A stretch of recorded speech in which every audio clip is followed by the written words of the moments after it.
This is how I route my drums for fat and punchy mixes. Here's an aux where I send my samples. That means I have an overall control. Like quite often I'll need to use drum samples more in a chorus. So in the verse, it's really handy to have a fader that I can just grab and automate it down, tuck them away. Tubs, this is everything that's on the bottom of the kit, right? So like kick, toms, snares, you know what I'm talking about.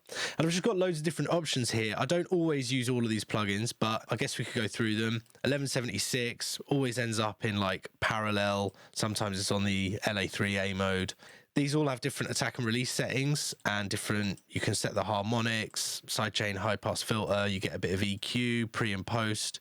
So there's just loads of different options there and you can dial in as much as you like. This plugin is incredible for so many reasons. Then I have, this is like a Pultec EQ from Kiev Audio.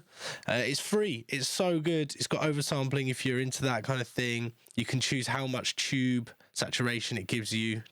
Tube saturation.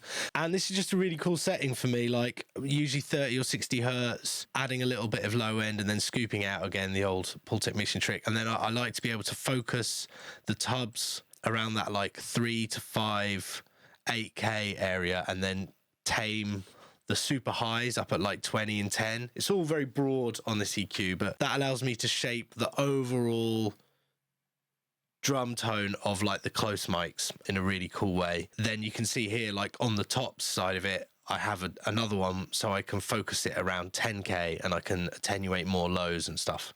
We'll get into that later. So then I have this standard clip by SIR Audio. This is so good. Stick it on Soft Clip Pro and then like you just bring that up and until you start getting the right amount of clipping.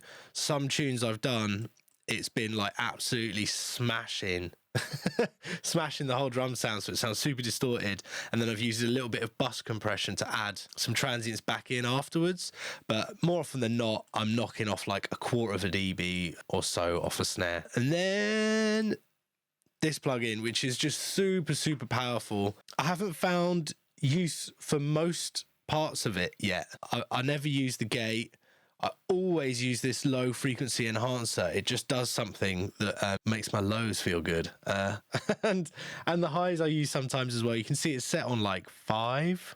It's just pretty, that's set on 10. And then the transient shaper, if you set the speed, I can't remember which way around it is because I just dial it in every time. But if you set the speed as low as possible, it'll elongate your drum sound and make it poke out of the mix at the same time. It's wild. And then yeah, you just need a very tiny amount of it. And then even then I tend to end up dialing this mix knob back and then using the gain to gain match it. It can add loads to a drum sound. So even though it's not last in the chain, it is something that I tend to only put on towards the end. And then next we have the MJUC. This is just the most insane cheap compressor ever. It's like 24 euros or something, and it's got all these different options in. I absolutely love it. But at the moment, and this just changed last week, it's made its way back onto drum bus. Sometimes instead of the VU comp, if you put this punch thing, careful because it messes with your low end quite a lot, but if you put that punch thing all the way to the right, it just does something to your transients that makes them sound more 70s. All of this stuff gets dialed in every single mix. So these settings are like quite typical for where I'll end up, but they're never these settings on any mix, right? Because I always dial them in. So that's just the close mics, and the samples don't get any of that treatment. And then we have tops. So this will be anything I want further back than the close mics in a mix. So like all the overheads, the room sounds, claps, percussion, anything I want to push back.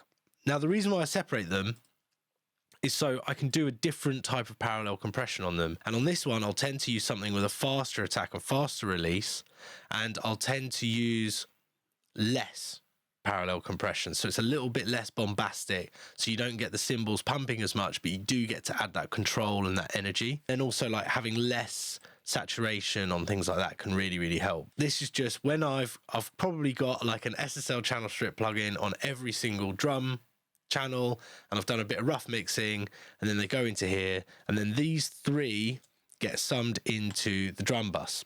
Radiator, again, this came back. I was talking to a really good producer called Gareth Nuttall. He's over in Wigan. He's Really, really great. And he's just like the loveliest guy. And we've both been working with the same band called Dirty Blonde lately. And I was just asking how he managed to make his overhead sound a certain way. And he said it was this. So I've stuck it in my template and I'm trying to get used to it and figure out what he was doing. Basically, I think this like mic line thing, if you put it online, just something happens to the low mids that sounds really cool. I don't know if that's what he's doing, but yeah, I'm still trying to sort of figure that out. And then MJUC again. So this one has the same setting as what I had on the Tubbs bus, and I won't use both.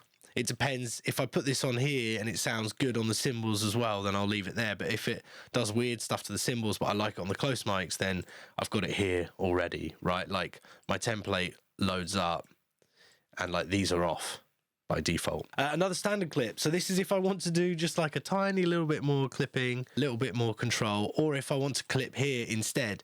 If you clip drums, it can sound really, really, really good. And if you clip the drums into the cymbals, it can sound really, really messy. And sometimes that sounds really, really good. To me, anyway. So yeah, that's just like things are doubling up, but I don't always use both, if that makes sense. And sometimes I do. And then we have, and this is littered all over my template. I love this plugin. The Lindell Plugins 50 series. So this is an API channel strip of sorts. There's just a really, really great setting. 30 milliseconds attack, 1.5:1 ratio, fairly quick release on feedback. That's just like a great drum bus and mix bus compression setting. I found myself getting closer and closer to 1 millisecond attack time lately. And I don't know whether it's just because I mixed drums too loud or whether because of the clipping or the other parallel stuff that I'm doing, or maybe it's because my mix bus compressor's set slow as well. But I'm finding more and more and more that I need slightly quicker compression on my drum bus and slightly less digging in. So like I'll only be hitting 1 or 2 dB on it, or maybe just my ears and taste are changing. And then this EQ here is set to post, and this is literally just 2 dB at 50. That's a shelf, cutting some 500, boosting some 8K, and then attenuating some 20K. I like things rolled off in the top end, especially stuff that I want at the back of the mix, like the drums or the cymbals. I want that airy bit reserved for the vocals. This is super handy here. You've got a big fader, so you can set the right level, gain staged into your mix bus of your drums.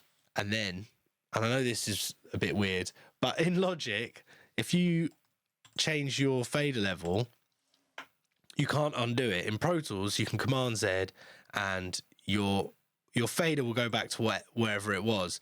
I still can't get used to the fact that you can't undo fader moves. So you'll notice that like I have a lot of different gain staging through plugins like throughout my template, because I'm always just like, oh, I wonder what it'll sound like this, without checking where I had the fader first. And then I'm like, where did my mix go? I have to start again. Yeah, good fun. So anyway, that is drums. It's kind of complicated. Maybe it's not. Maybe it's really simple. I think lots of people use parallel compression and stuff on drums. This is just my way of doing it so that I have control over like tubs and cymbals and everything separately. I don't want to put cymbals into like a really slow attack compressor because I hate it when they cut through with that ting ting thing. So I'm never going to do that. So there's no point having like separate buses set up for me. This just works. So don't forget, you can download this template from the link below. And if you've got any questions, just leave them in the comments. After this, it's going to be a big series on mixing guitars. Like and subscribe for a new video every week. Shred and art.